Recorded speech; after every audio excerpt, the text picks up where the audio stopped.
नमस्कार दोस्तों, डॉक्टर अंकित पाटीदार और आज हम बात करते हैं मानसिक स्वास्थ्य का इंडियन पॉपुलेशन के ऊपर क्या एक्सपीरियंसेस होता है, उसकी रीज़निंग को समझते हैं और क्या-क्या दृष्टिकोण इसमें हो सकते हैं, उसके बारे में बात करते हैं कि जैसे भारत के अंदर पॉपुलेशन है, तो उसमें किस तरह से सामाजिक विविधताएँ देखने को मिलती हैं, सांस्कृतिक कल्चरल इन्फ्लुएंसेस की वजह से भी मानसिक स्वास्थ्य पे प्रभाव पड़ता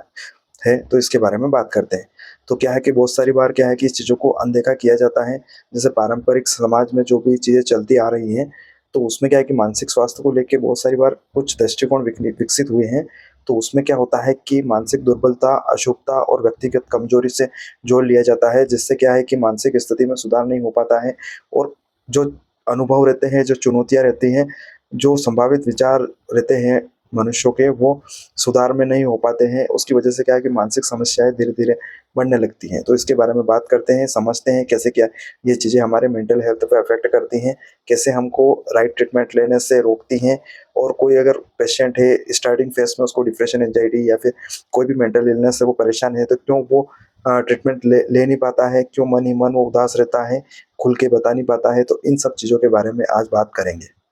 आधुनिक भारत भारत की बात करें तो क्या है कि मानसिक स्वास्थ्य को हमेशा कलंक कहा गया है। ऐसा होता है कि जैसे पारंपरिक समाज में मानसिक बीमारियाँ अक्सर अपराध, जादू टोने या फिर श्रद्धा की कमी जैसे किसी धर्म से वो जुड़ा हुआ है, कल्चर से जुड़ा हुआ है, तो वो उस चीज़ में देखी जाती थी जिसकी वज़ह से प्रॉब्लम ये होती है कि अ, पेशेंट को लक्षण छुपाने में दिक्कत होती है। बहुत सारी बार क्या है कि वो खुद ब खुद अंदर घुटन होने लग जाती है, जिसकी वज़ह से क्या है कि पूरी तरह से वो अपने लक्षण और उनके मन में क्या चल रहा है, क्या परेशानी हो रही है, वो खुल के बता नहीं पाते हैं। तो ये समस्याएँ ज़्यादा पेशेंट को परेशानी करती है, इसलिए क्या है कि इसमें चुनौतियाँ ज़्यादा आती हैं। तो सामाजिक संरचना क्या है और मानसिक स्वास्थ्य का इस पे क्या इफ़ेक्ट पड़ता है, उसके बारे में बात करते हैं। जैसे भारतीय परिवारों में ऐसा होता है कि जैसे सामाजिक ताने-बाने होते हैं, रिश्तों की गहराई होती है और सांस्कृतिक अपेक्षाएँ होती हैं, तो उसमें क्या है कि मानसिक स्वास्थ्य के ऊपर गहरा असर पड़ता है। तो क्या है कि संयुक्त परिवार पहले होता था, तो उसमें क्या है कि बुजुर्गों की सलाह ली जाती थी, जिसकी वजह से क्या है कि मानसिक स्वास्थ्य के ऊपर कोई भी नेगेटिव इफ़ेक्ट नहीं पड़ता है। जब से आधुनिकीकरण हुआ है, तो एकल परिवार हो गए हैं, उसकी वजह से क्या है कि स्ट्रेस मैनेज नहीं कर पाते हैं, तो क्या है कि जैसे वर्क प्लेस है, वहाँ पे भी चैलेंजेस रहते हैं, तो उनको भी कंप्लीट नहीं कर पाते हैं, फैमिली चैलेंजेस रहते हैं। उसके बाद में क्या है कि सोशल मीडिया का इम्पैक्ट भी ब्रेन के ऊपर पड़ता है, तो उसकी वजह से क्या है कि मानसिक असंतुलन बन जाता है, तो वो पूरी तरह से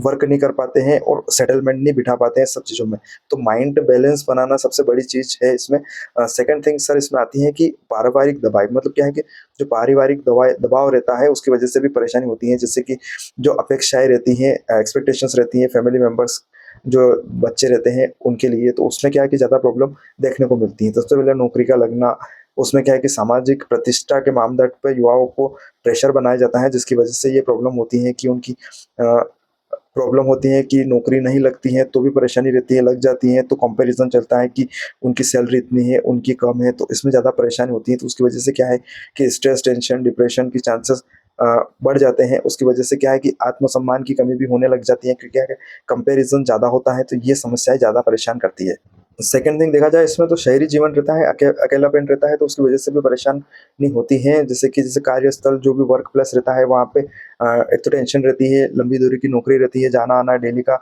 वर्क लाइफ बैलेंस नहीं बना पाते हैं, जैसे निजी समय की कमी, मतलब खुद के लिए टाइम नहीं निकाल पाते हैं, जिसकी वजह से क्या है कि मानसिक थकावट हो जाती है, तो उसकी वजह से ज़्यादा परेशानी बढ़ती है। तनाव और चिंता के अनुभव कब होते हैं, इसके बारे में बात करते हैं। तो सबसे पहले क्या है कि आर्थिक असमानता के कारण ये समस्या होती है। इकोनॉमिक स्टेबिलिटी नहीं हो पाना या फिर एम्प्लॉयमेंट की कमी रहना, रोज़गार नहीं मिल पाना और अनिश्चितता रहती हैं।